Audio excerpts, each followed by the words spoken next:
Here's how I did the compositing for this scene. All right, so first step, you're gonna choose your timeline resolution. I did 1440 by 1080. You can do whatever. It doesn't really matter. Next step, you're gonna choose your clip. I use this one. I don't know what anime it's from, but it looked cool. Then you're gonna trim it. You could also upscale it if you want. And to add Twixtor using only DaVinci, cut it on every second frame. I have a macro for this, but you can just manually do it using Control B. Then select it all and press Control D, and then click on frames and change the duration to 1. And click on the top left and go to keyboard customizations and search up gap. And then on delete gap, make sure you have it bound to something. I use Control backspace, it doesn't really matter to use that. And then while you have it all selected still, press Control backspace and it'll get rid of the gaps. Then select it all, turn it into a compound clip, name whatever you like. Now add a fusion composition and trim it to however long you'd like. I wouldn't do more than twice as long as the original clip, or else the Twixtor will start warping a lot. That's not good. Open the fusion composition in the fusion page, add a background, a merge, your media, time stretcher, and optical flow, and arrange it like this.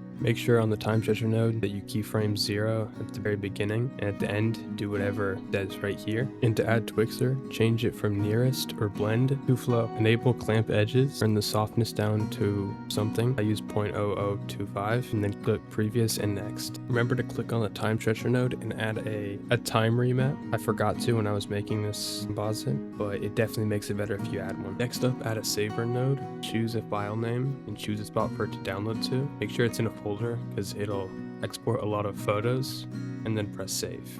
And then click on Fusion, click render all savers, and it'll render it out. And then if you drag all the other stuff away, add a loader node, click on what you just saved, it'll be rendered with no lag.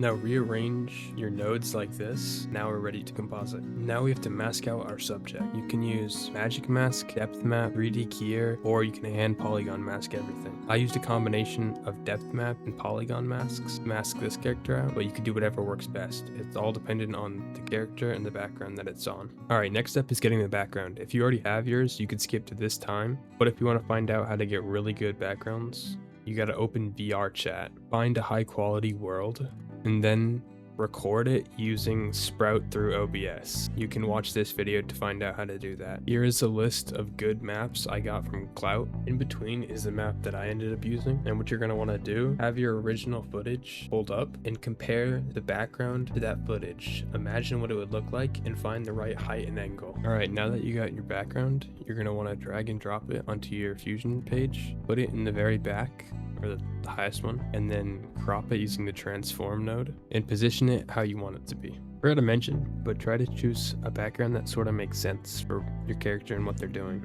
I chose a bluish background for a character who's in the rain, which makes a little bit more sense than if I chose a desert background. Alright, now drag all the nodes used for your character and the masking back a little bit, and then add a color curves node. And just mess around with the red, green, and blue values until you basically get a clear color map. Notice that my character was a little too green and not blue enough, so I lowered the green and the red and added a little bit more blue. Now I'm adding JW light wrap, which is just a light wrap macro, which you can get at Cloud VFX's server for free. Make sure that the background transform node is plugged into the yellow part of JW light wrap, and then that your color curves node is plugged into the green part. This is just making it so that the light wrap is directly pulling from the background node, and then tweak around the values of everything until you get a look that you like. But make sure you have the view to final render. It'll auto default to original or something else. Make sure you click it and turn it to final render so you can see what you're working on. Make sure any node that you add to the background layer, you use the most recent node as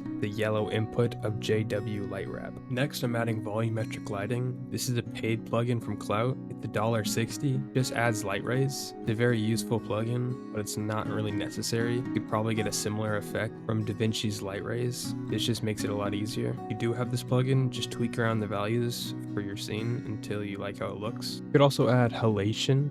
It'll just make a little bit of a glow around your character. I found it didn't look good with my scene, so I didn't use it. It could definitely look really good. This is optional, but I wanted to add rain to mine, so I found a rain overlay on YouTube. I downloaded it. I 3D keyed out the green, turned down the saturation with a brightness contrast node, and then on the merge node that it was plugged into, I changed the apply mode to color dodge and lowered the blend to a very low amount, so it was extremely unobtrusive. I also added directional blur and Gaussian blur to make make it so there wasn't any harsh lines on the rain. Now I pretty much like how it looks, so I'm gonna add some finishing nodes. Finishing nodes that I like to use are Uni Finisher, Uni Heatwave, Unsharp Mask, Kawa Light Leaks.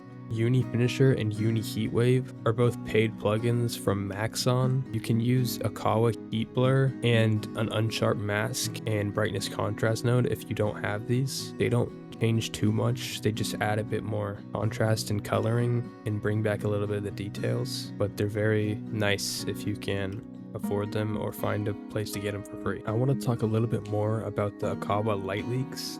This is a very nice way to make your scene look a lot better and a lot more fluent. I like to just mess around till I find something I like. I think you should stick to cool colors if your scene is cool. Since my scene's mainly blue, I'm going to use blue, purple, and pink. If yours is mainly red, you can use red, orange, yellow, or you get what I'm saying. Just mess around and find out what looks good. Mess around with different apply modes and different opacities, and it'll end up looking really, really fluent. Just a little tip is to remember to not overdo it. Don't do too much. It'll just look like you slapped a gradient over your entire thing, which isn't something you want. All right, next I'm adding Heatwave. This just makes it so there's a little bit of camera warp. I'd only use this if there's a rainy scene or maybe a place that is really hot and the camera distorting around the heat. You could use this in other spots, but I definitely wouldn't overdo this one either, or else it'll look really goofy. All right, now I'm adding defocus it. This just makes it so it defocuses the camera, and I'm using this so when it opens the scene, camera goes from unfocused to focused. This is a free plugin in the Clout VFX pack from his Discord. I'd highly recommend getting that pack. Quite good. I'm also going back and adding a little bit of blur to the background using the defocus node again. This is one of my favorite types of blur. It looks really nice. I'd recommend using it. All right, and just like that, you composited your first scene. It wasn't that hard. This wasn't the best composite ever. In hindsight, I'd probably change a few things, like adding a better time remap and maybe add a stronger edge glow and turn down the light rays a little bit, but I still think it turned out pretty good. The more you do it, the quicker you're gonna get with it, of course. So if that took you a while, no, it'll only get quicker. And yeah, that's it. Leave a comment if you think I got something wrong, and I don't know, bro, hit that follow button.